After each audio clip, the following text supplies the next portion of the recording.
Welcome to another episode of The Artsy Raven, a show about writing and publishing with your host, J.F. Garrard.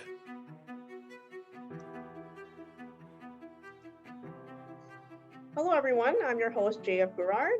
Today we are discussing destigmatizing mental health in Asian American communities through art and writing. And we will be speaking to Jing Jing, the co-networking director of It's Real magazine. Jing Jing is an intersectional feminist, artist, and sophomore at Pitzer College. They are a sappy queer alien who loves a lot of things very deeply. They dream of a better future and work with the community to try and create it. They're also passionate about the intersections between art, activism, identity, and mental health. You can follow their work on Instagram at JingXiWang01. Thank you, Jing Jing, for taking the time to speak with us. Thank you for having me. Now, can you tell us a little bit about yourself and why you got involved with It's Real magazine? For sure. So you already covered some of the basics, but yes, I'm Jing Jing. I use they, them pronouns. I'm 19 and I'm a second generation Chinese American immigrant. I'm queer as all hell in all the different ways, and I'm an artist across a couple different disciplines. Currently, like you said, a sophomore attending Pitzer College remotely because of the pandemic. And I am hoping to do a combined major of sociology and gender and feminist studies. Mental health has been really important to me for a very long time because of personal struggles with it. And I began talking a lot with my mom and talking a lot about it specifically within Chinese American communities, because my experience with mental illness was very, very much tied to culture and stigma and all of that here. And when I found out some of my friends were part of a team that was putting on this magazine, I was like, oh, I need to be involved somehow, either as an artist submitting or as part of the team. So I messaged my friend and was like, do you guys need help? And I joined the team actually a couple days just before the first issue was released 2 years ago. It's been really wonderful since, and I've got to know these people really well. But I was just looking for a more organized, sustainable way to continue doing advocacy and activism around mental health, specifically within cultural contexts of Asian American communities. And this was the perfect opportunity that also merged my love of art and storytelling and creation with that. So can you tell me a little bit about It's Real magazine? Where is it based and how old is it really? So like I said, we started publishing issues 2 years ago.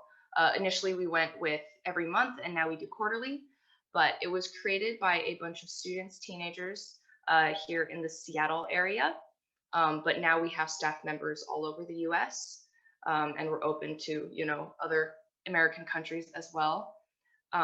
So we don't consider Seattle our home base or anything because we have people everywhere. But our goal is to destigmatize mental health through art and writing in the Asian American community, because it's a topic that isn't talked about a lot, that the Asian American community struggles with a lot. And we all have a passion for it. So our founder, Anna Chen, was the one who created it, and she's been our leader since. So do you also write for it, or do you provide art? I provide art sometimes. So 2 of our covers I did, and I'll be doing the next cover for our Ember issue. And our staff members, we have a couple of staff that are staff writers and staff artists who will generally have pieces in every issue. But we also take rolling submissions. And then we have just admin staff, dealing with networking, social media, editor-in-chief, website design, things like that. But we also have staff members contribute mid-month musings, which are just short written blog posts kind of about whatever it is that has been on our mind that relates to the magazine. And we publish those every once in a while. So I have a couple of those out on the website as well. Now, I noticed that you guys have started branching into other things, such as mini documentaries. I guess you sit down with someone and you record a moment in their life. And so is that going to keep going? Is that one of the projects that's going to be ongoing, where you talk to Americans and record the stories? Sorry. Yeah, the documentary project is something that we're really excited about. We were inspired a lot by the Humans of New York project, and they began, I believe, with Facebook and Instagram posts, but now have gone on to do short documentaries as well. And we came up with this idea of following that and, you know, really elevating individual people's voices from the very, very diverse Asian American community. But then COVID happened. So we changed it to remote interviews specifically about COVID and quarantine, because that's what's been on everybody's mind. But our goal is to apply for some grants, hopefully get some money. And because we have staff members all over the US, we would be able to interview people in person at a lot of different places and create a series of short documentaries about these people's lives in regards to mental health, not necessarily COVID focused. So that is still one of our goals for the future. Is it hard to find subjects willing to speak? Not really. Like I said, there's been so much stigma around this, but there are pockets of community who like know how important it is to discuss and who want people to know and who want this kind of culture of shame around it to change. So as long as people are comfortable, you know, being publicly open about their own struggles with mental health issues, we generally haven't struggled with finding people who are willing to talk. Yeah, I also kind of wonder because, yeah, my parents are immigrants, right? And they would not talk about mental health.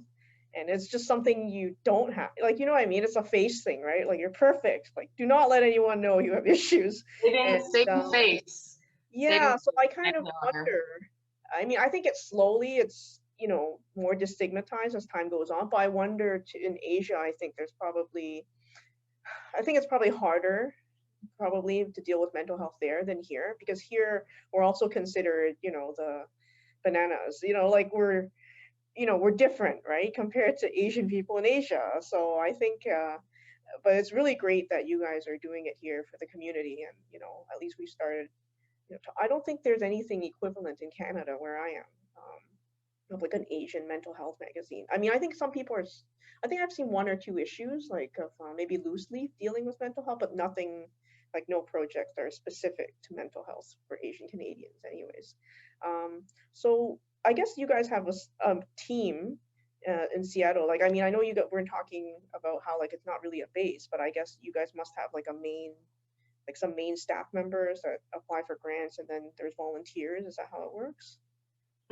So we took staff applications a while back to make our team a bit larger because our publication was getting larger. But we originally started out as just like kind of a network of Asian American students around the Seattle area who happened to know each other and all happened to be passionate about this, who kind of, you know, got together. We were wrangled by Anna and we created this magazine. And staff applications are closed right now, but, you know, over time we'll probably open them again. And yeah, we have, you know, our little group chats, our monthly meetings, all of that, and our different teams working on specific projects at various times.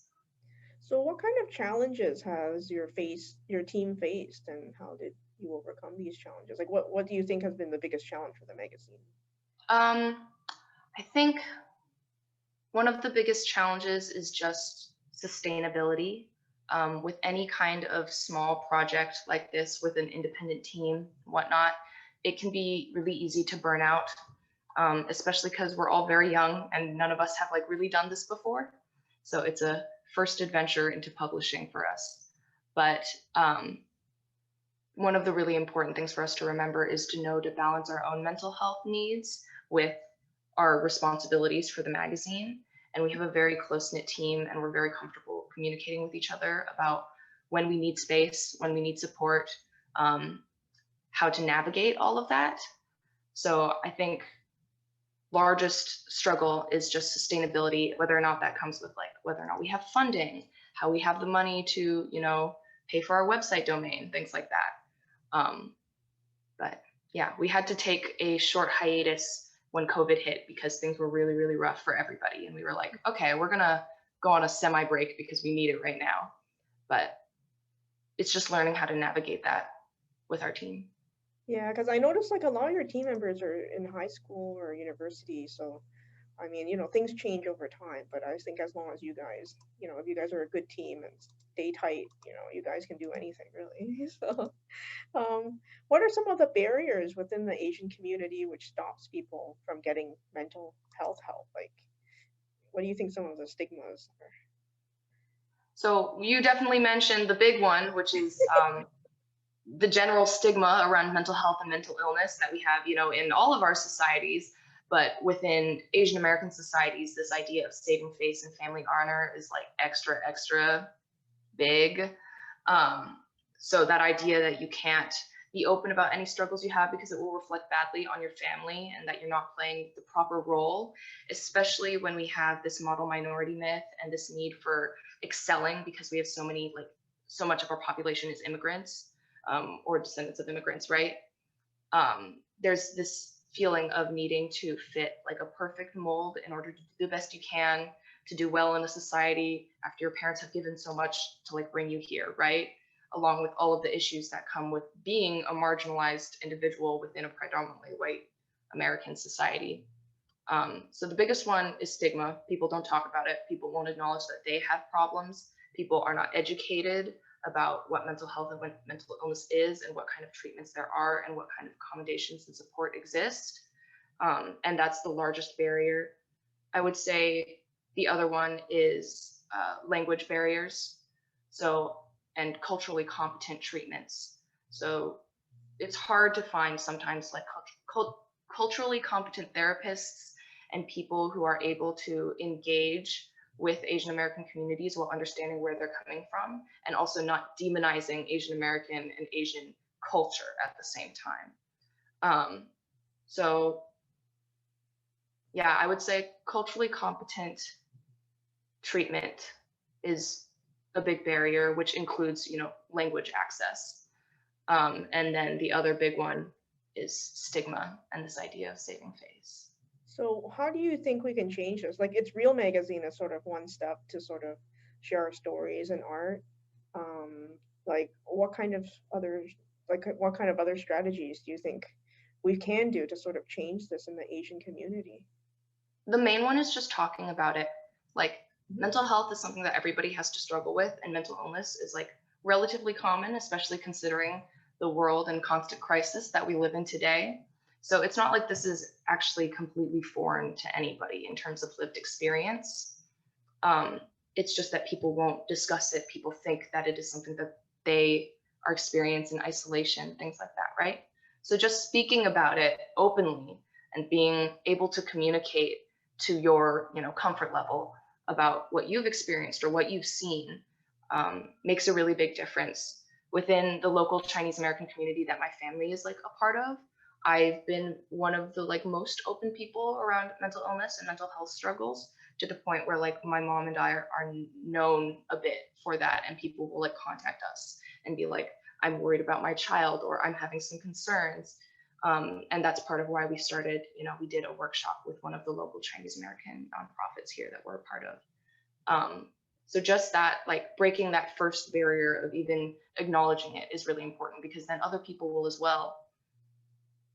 Well, that's really awesome that you and your mom are both willing to sort of give back to the community, because yeah, a lot of like older members I can think in my family, they will not speak about this. It's just they do not talk about it, right? So it's really hard to even talk, like you say.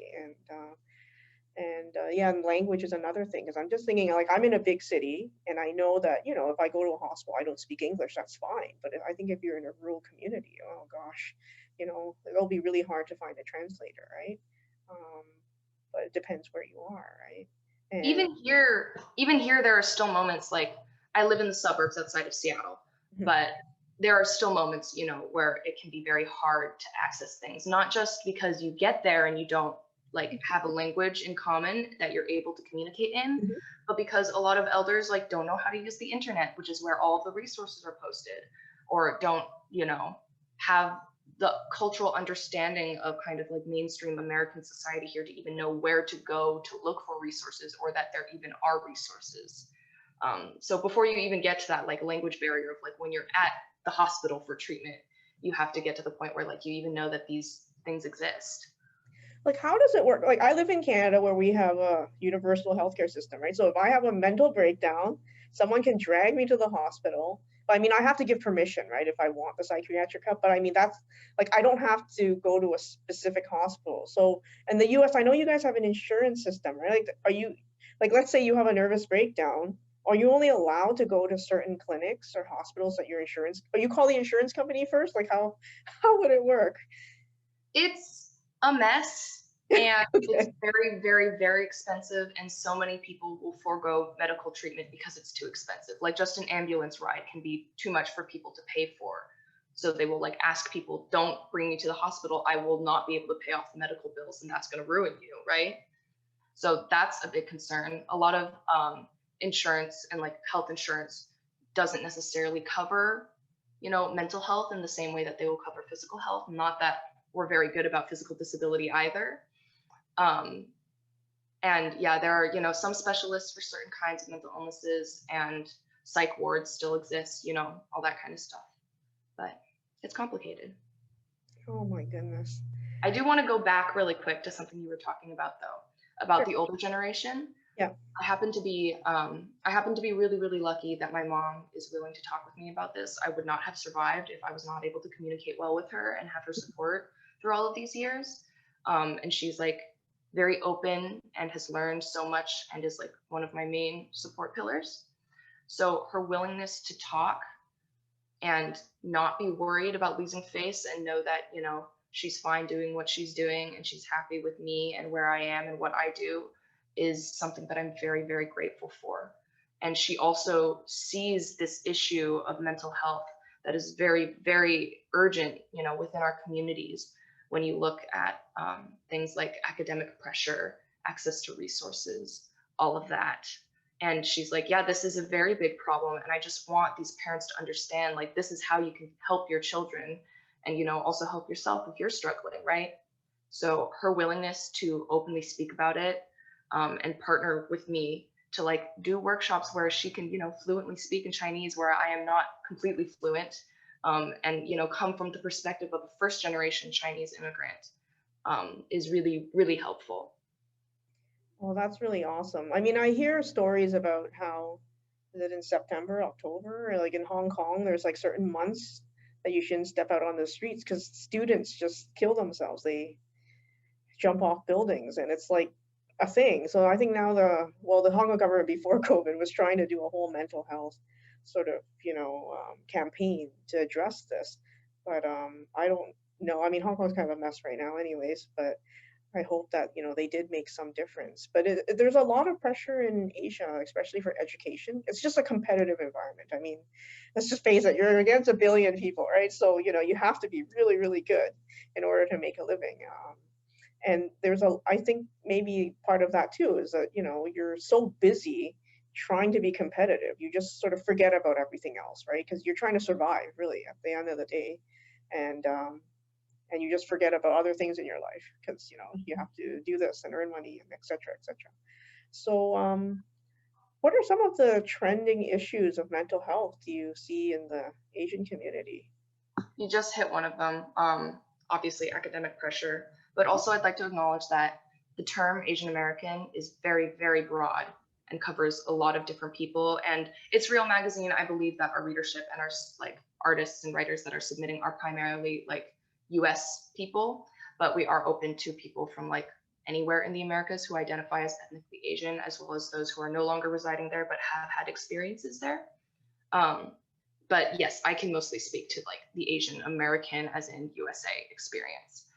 But the term is incredibly broad and covers so many different ethnic groups, and we have so much disparity within our own community, in terms of like, East Asian, Southeast Asian, Central Asian, different religions, contention between each of the groups and their different ethnicities and nationalities. Like we have people who have come over on, special skill visas who are only allowed to be here because they're incredibly skilled and trained and were able to be brought in as labor. And then we have, refugees who are here because of wars. There's a lot of diversity within our community, and that means there's a lot of diversity in terms of the issues we face as well. And even within invisibilization within our own communities, it's really easy for East Asians like me and our more like upper class groups to get most of the attention. But I would say, yeah, one of the big ones is academic pressure, specifically from the model minority myth. This expectation that we have to be the perfect minorities, the closest to white people, and also weaponized against Black and Latinx people. But I believe also, especially within East Asian communities and Indian communities, a lot of the people who have come over have been able to come over because of visas that are specifically only for like highly skilled, educated individuals, right?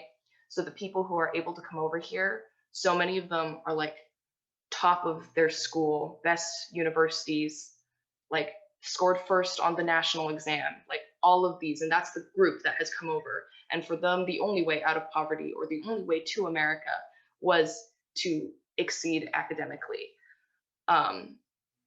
like exceed everybody else.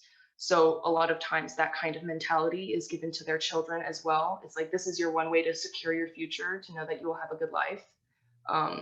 But there's a bit more room here, I think, hopefully, to try to do other things as well, and not necessarily focus on only like the narrow stereotypical job security things like being a doctor or a lawyer, the stereotypes you hear about Asian Americans, right? So that's a big one.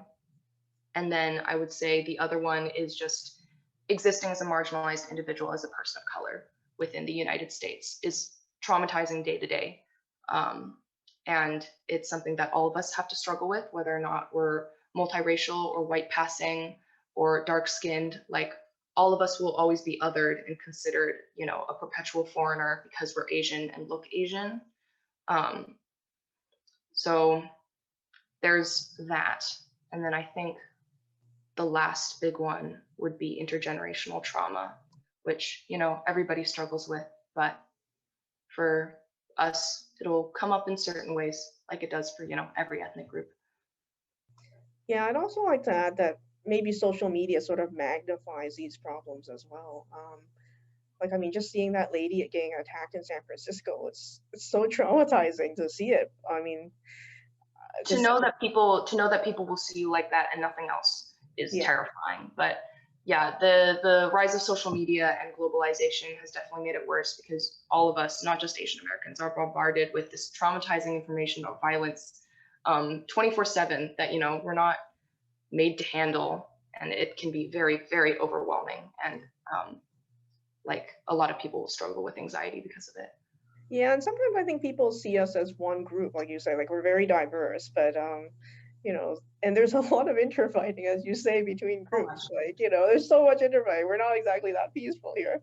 But I think over time, hopefully, as diversity campaigns are pushed out, etc., maybe we'll understand each other. What I worry about is diversity backlash. You know what I mean? Like, we're talking about diversity so much, people think something's happening and nothing's happening. That's what I worry about sometimes. That well, we're doing something. Well, what exactly are we doing? We're talking about it, but I think change will come slowly. I think it will come, but it's just slow. I mean, when you talk about immigrants, there are certain groups of people that came over first, and of course, they have the most wealth. They've been here longest, right? And then some of it's, passed on intergeneration, and then the immigrants aren't as wealthy. Whatever. Things will catch up, and then we'll all be like mixed up. Everyone will be mixed up, and that's it. So for people who want to help It's Real magazine, how do you are you guys are closed off to volunteers now?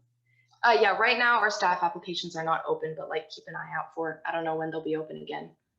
So what kind of submissions do you guys usually look for writing and art? We're very open. We take anything from people who, identify as ethnically Asian and have something to say about mental health or related to, our issues themes, because we'll do themes for each of the issues. But beyond that, we're very open. The main frustrating thing is when white people submit, even though they know that we're only open to Asian people, and they will like say in their submissions, I know I'm white, but please look at this. No, Asian, well, what if Asian they have people something good to say? Asian people specifically. So if you Yeah, want to I support know what you us, mean. definitely submissions, which are on a rolling basis and, open to a very wide variety of things. So we are selective. Also, just spreading the word, telling people about it, recommending it to people as a place to both submit and read, because there's incredible works. Yeah. So you guys are mainly online magazine, right? Yes, we are completely online. We don't have any print issues at the time, though that is also a future goal. Yeah, because like Rice Paper Magazine that I work with is online, but every few years when we find money, we'll print an anthology because I think a lot of librarians like to archive it as a book, and it's hard to archive an online magazine. So we've been dealing with the academic institutions that way as well. Like, do you guys have any support from academic institutions where you guys are studying? I don't know if we have any formal connections with any of the schools at the moment. Most of our funding comes from grants or like we pay ourselves. But over time, especially once COVID is over, we're definitely hoping to continue to solidify and create those different partnerships with both the academic institutions as well as other things. So what's coming up in your latest issue? Our latest issue is titled Ember. And we were really hoping to do something either about rebirth and renewal again, which actually was one of our first themes, but also understanding that Ember also, it can be either at the end of a fire or at the beginning. There's that kind of fluidity. There's a lot of openness to the prompt. And obviously a lot of people are feeling a lot of anger right now, and fire is oftentimes associated with that. So generally we keep our prompts very open to interpretation. And you can submit about whatever it is. Do you guys find an uptick in downloads because of COVID compared to before? I'm not actually sure. I haven't kept track of that. Yeah, looking at the stats and stuff. I don't know. Like, I think a lot of people are, they're at home, and if they don't have to commute, like, I mean, you've saved like 3-4 hours a day. So I think a lot of people are spending time reading. I hope they're reading, or they're on Netflix. I mean, whatever.